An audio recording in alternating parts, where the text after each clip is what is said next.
Renowned as the king of cold weapons, the repeating crossbow held an important place as a long-range killing weapon during the age of melee combat. Not only did it have long range and great power, but it could also fire arrows continuously, its attack comparable to a modern Gatling gun. During their siege campaigns, the Crusaders encountered strong resistance. Dense volleys of arrows made it nearly impossible for them to advance. They could only wait for the enemy to swap swords and create openings, then flank from the sides under the cover of archers. Although Robin Hood stealthily approached the crossbowmen, his movements were still detected.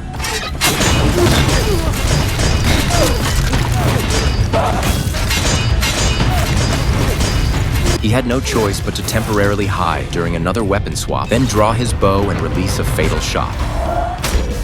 Once the threat was neutralized, the squads immediately regrouped within the city, unaware that even greater trouble was about to come. Several archers were already lying in ambush on the rooftops.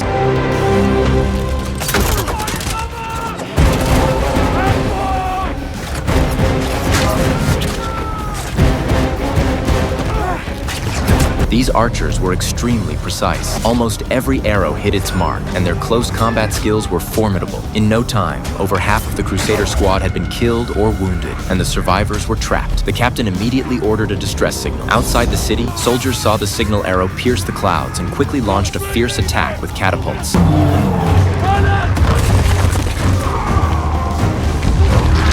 This indiscriminate assault caused heavy casualties among the city soldiers. With nowhere to hide, Robin Hood had to retreat, only to encounter another ambush along the way.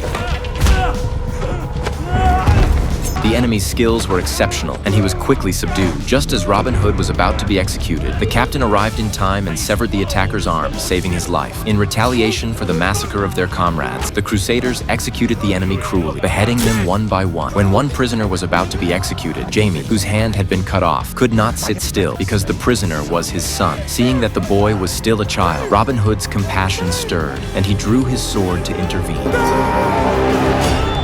But he still could not change the outcome. Watching the young life die before him, Robin Hood could no longer control himself. He broke free from the nearby soldiers, slashed Jamie's chains, and the armor behind him gave him the chance to escape. Chaos erupted instantly. The furious captain, seeing him defy orders, shot an arrow into his abdomen. Ultimately, out of respect for his status as a knight, he spared Robin Hood's life and sent him back to his homeland. Meanwhile, Jamie used the chaos to hide aboard a ship.